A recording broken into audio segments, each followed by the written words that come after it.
Hello friends, मेरा नाम है नवोदित तिवारी और आप देखना शुरू कर चुके हैं स्टॉक वाणी ज्ञानस्य परमो धनः, जहां हम बिलीव करते हैं कि नॉलेज ही सबसे बड़ा वेल्थ है। तो एक नए नॉलेजेबल कंटेंट के साथ शुरू करते हैं आज का ये वीडियो। इस वीडियो में हम लोग बात करने वाले हैं निफ्टी के बारे में कि आखिर इतनी बड़ी रैली के बाद अब आगे क्या है निफ्टी और बैंक निफ्टी में, और साथ ही हम लोग वो 5 स्टॉक्स के बारे में बात करने वाले हैं जो इस हफ्ते बहुत ही ज़्यादा एक्शन में रह सकते हैं। तो उन 5 स्टॉक के बारे में डिटेल में बात करेंगे और साथ ही निफ्टी और बैंक निफ्टी के बारे में भी डिटेल एनालिसिस करने की कोशिश करेंगे। लेकिन इस वीडियो को शुरू करने से पहले मैं आपको एक चीज़ बताना चाहूँगा कि थोड़ा सा आज समय कम है, हम लेट वीडियो रिकॉर्ड कर रहे हैं क्योंकि मैं कुछ और काम में काफ़ी ज़्यादा बिजी था। तो अगर कहीं पे कुछ गलतियां हों, मैं बोलने में प्रोनाउंसिएशन मिस्टेक आपको सुनाई दे, तो उस चीज़ को इग्नोर करिएगा इस वीडियो के लिए, क्योंकि शायद अगर मैं इस वीडियो को एडिट करने जाऊंगा तो वो लेट हो जाएगा अपलोड करने में और आप तक चीज़ें शायद पहुंच नहीं पाएंगी और कल आपसे ये स्टॉक्स या बैंक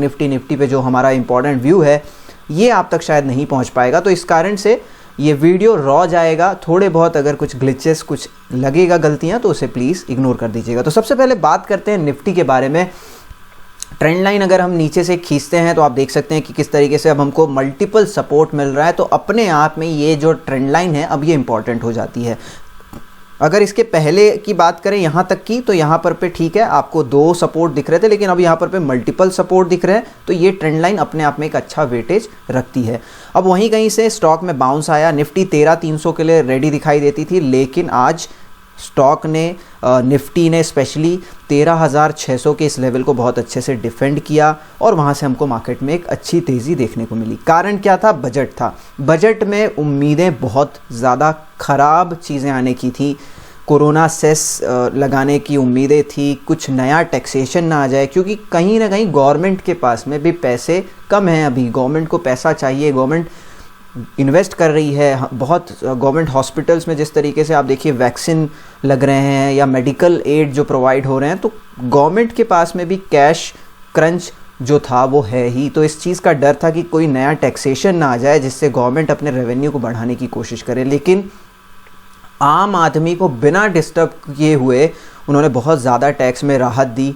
कई जगह पे छूट आई, स्क्रैपेज पॉलिसी आई, मतलब इंडस्ट्री के लिए भी काफ़ी कुछ आया। कुछ इंडस्ट्री के लिए कुछ नहीं आया, लेकिन कुछ ख़राब नहीं आया। तो ये जो चीज़ें थी ये मार्केट में बहुत अच्छा सेंटिमेंट कर गई और वहाँ से हमको निफ्टी एक बहुत तेज़ी से ऊपर की तरफ जाता हुआ दिखाई दिया। तो निर्मला सीतारमन जी का कुछ ना करना ही निफ्टी के लिए बहुत ज़्यादा इम्पॉर्टेंट हो गया और वहाँ से एक बहुत ज़्यादा कॉन्फिडेंस लौटा मार्केट में कि कोई भी टैक्स कि हम पे सरकार नहीं लगा रही है, ना इंडस्ट्रीज़ के ऊपर लगा रही है, ना नॉर्मल सिटीजन्स पे लगा रही है। सेस एक बढ़ा आपके पेट्रोल डीजल पे, जो कृषि सेस लाया गया है, और वो भी देखना होगा एक फाइन प्रिंट आने के बाद में कि इसको कौन बियर करने वाला है, एक कस्टमर बियर करने वाला है या फिर ये कंपनी के खाते में गिरने वाले हैं। तो ये 2-3 चीज़ें हैं। अब इस पर टेक अवेज निकालने जाएंगे तो उसके लिए एक सेपरेट वीडियो निकालना पड़ेगा। लेकिन चीज़ ये थी कि मार्केट में कुछ नेगेटिव न्यूज़ ना आना ही एक पॉजिटिव न्यूज़ बन गया और मार्केट चीयर अप कर गया। अब देखिए, आपकी सबसे इंपॉर्टेंट चीज़ है जो निफ्टी में, वो ये है कि निफ्टी का हाई आज का और निफ्टी की क्लोजिंग बिना एवरेज किए अगर आप निकालते हैं तो 14,335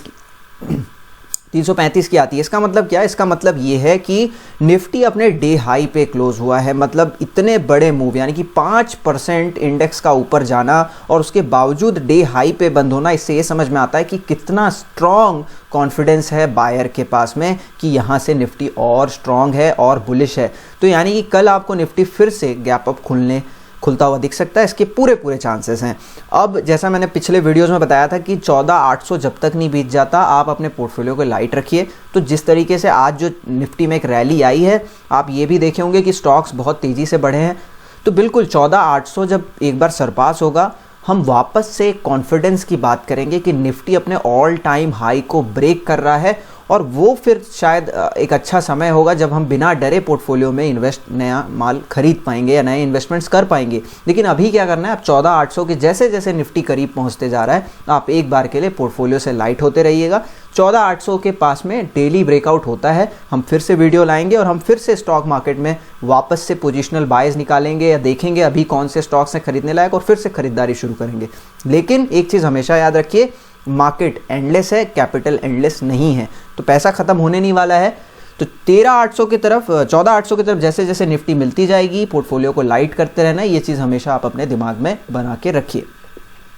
तो यहाँ से पहला टारगेट वही दिख रहा है, जो वी शेप रिकवरी आएगी। ये जो फॉल आया था, जितने तेज़ी से ये फॉल आया था उतने तेज़ी से ये फॉल अब कवर होने की कोशिश करेगा।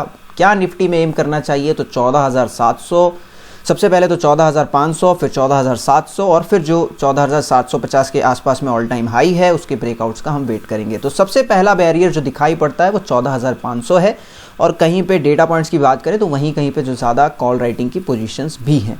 उसी तरीके से बैंक निफ्टी की बात करते हैं तो बैंक निफ्टी ज़्यादा स्ट्रॉन्ग दिखाई देता है एज़ कम्पेयर टू निफ्टी।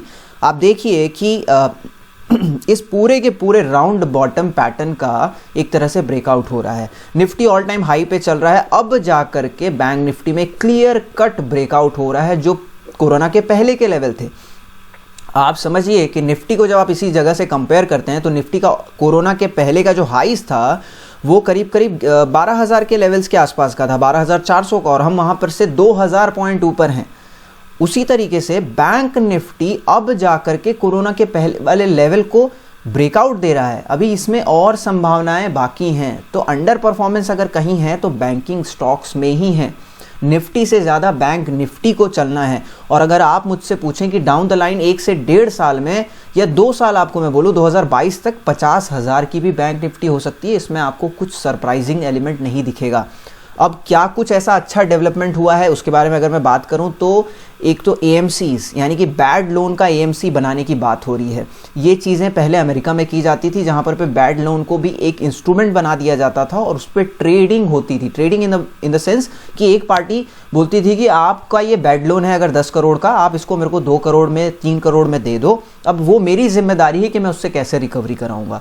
अब उसने क्या, उसको तो वे बैड लोन बन चुका था, उसने सोचा मेरे 2 करोड़ 10 करोड़ पूरे के पूरे डूब गए, लेकिन उसको 2-3 करोड़ वहां से वापस लौटा तो उसके लिए वो चीज़ अच्छी हो गई। अब ये 2-3 करोड़ में जिस बंदे ने लिया, हो सकता है वो 5-7 करोड़ तक की रिकवरी कर ले, तो उसके लिए भी चीज़ अच्छी।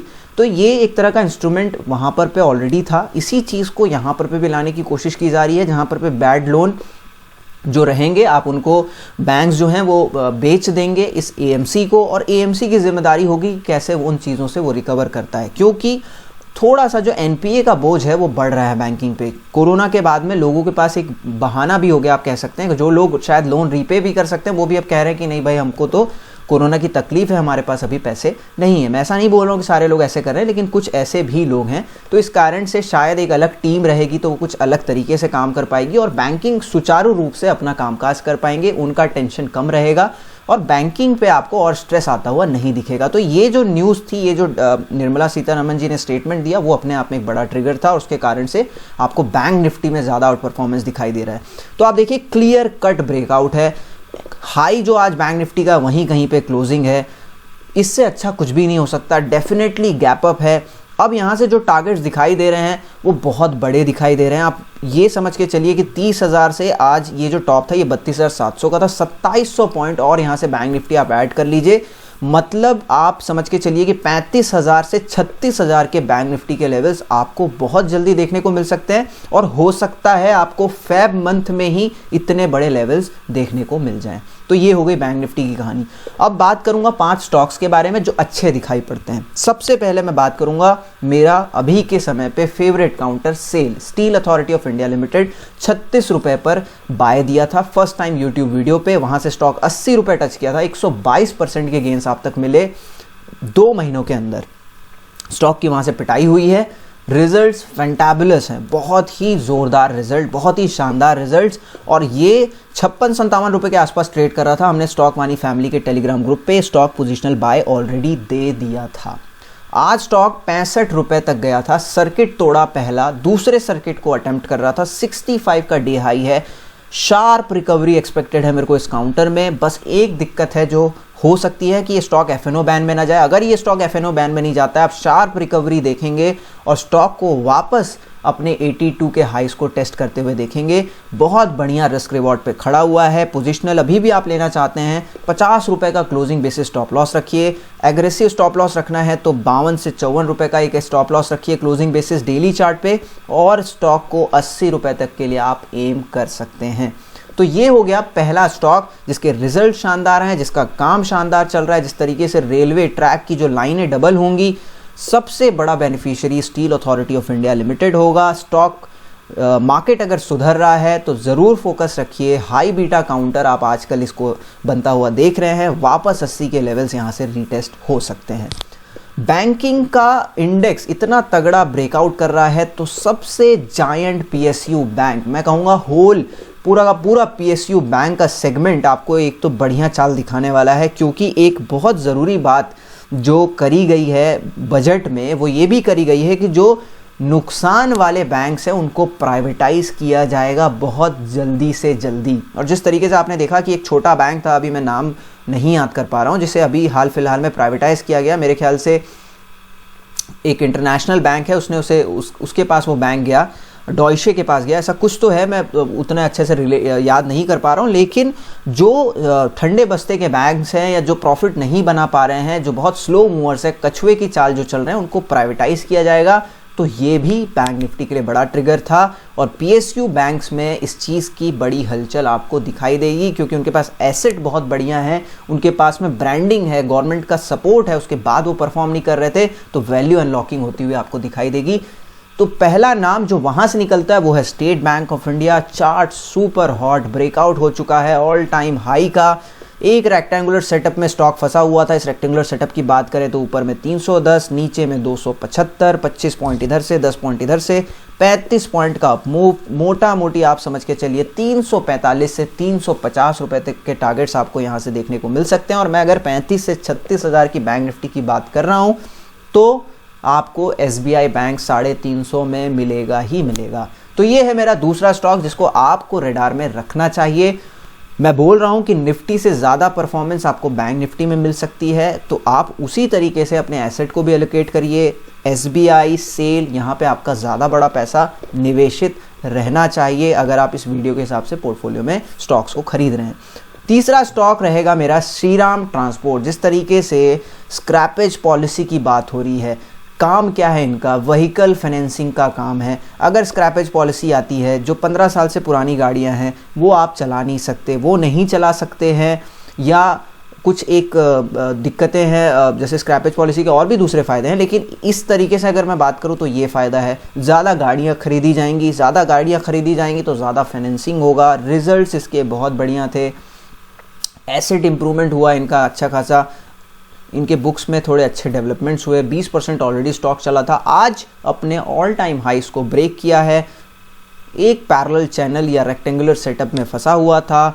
चैनल का अगर आप बात करें 1310, नीचे में 1170, मुश्किल आप देखिए यहाँ से 130 रुपये तक का ये ऑलमोस्ट गैप है। 130 रुपये में आपको बड़े आराम से 130 से 150 रुपये के मूवमेंट्स मिल सकते हैं। तो 1360 मतलब 1460 से लेकर के आप 1500 तक के लेवल्स एसआरटी में एक्सपेक्ट कर सकते हैं। और अगर आप इसे कंपेयर करने जाएंगे तो जिस तरीके से सारे स्टॉक्स अपने कोरोना क्रैश को ब्रेकआउट दे करके किसी और जोन में ट्रेड कर रहे हैं, स्पेशली ऑटो स्टॉक्स, लेकिन वहीं पर आप देखिए कि ये प्री कोरोना के लेवल को ब्रेकआउट दे रहा है, यानी कि this is a very important breakout. और इसके बाद में यहाँ से बड़े आराम से 150 से 200 रुपये की चाल अभी बाकी है। तो श्रीराम ट्रांसपोर्ट मेरा तीसरा स्टॉक जो आपको अपने पोर्टफोलियो में रखना चाहिए। चौथा stock Tata Motors, personal favourite stock है मेरा। इतना सब कुछ हुआ, रिजल्ट्स एक्सपेक्टेड थे कि बहुत शानदार आएंगे, रिजल्ट्स आपको शानदार आते हुए भी दिखाई दिए। अब क्या होगा, एक वी शेप रिकवरी होगी, वापस स्टॉक 300 के लेवल को टेस्ट कर सकता है। आज सेल्स के नंबर आए हैं जो मार्केट बंद होने के बाद आए हैं, उसका ट्रिगर होना बाकी है। स्टॉक आपको वापस से 300 की तरफ में जाता हुआ दिखाई देगा। एक बड़ा स्टॉप लॉस अब आपको मिल चुका है 255 रुपये के नीचे। क्लोजिंग बेसिस स्टॉप लॉस रखिए, 200 रुपये का भाव चल रहा है, 25 रुपये का नीचे में रिस्क है और अपसाइड 330-350 रुपए के लिए खुला है। पहला अटेम्प्ट करेगा स्टॉक 300 रुपए के आसपास। अगर आप शॉर्ट टर्म ट्रेडर हैं तो 300 के आसपास आप एक बार बुक करिए, और अगर आप पोर्टफोलियो में इसे रखना चाहते हैं तो बिल्कुल 330-350 के लेवल के लिए इसे अपने पोर्टफोलियो में रख सकते हैं।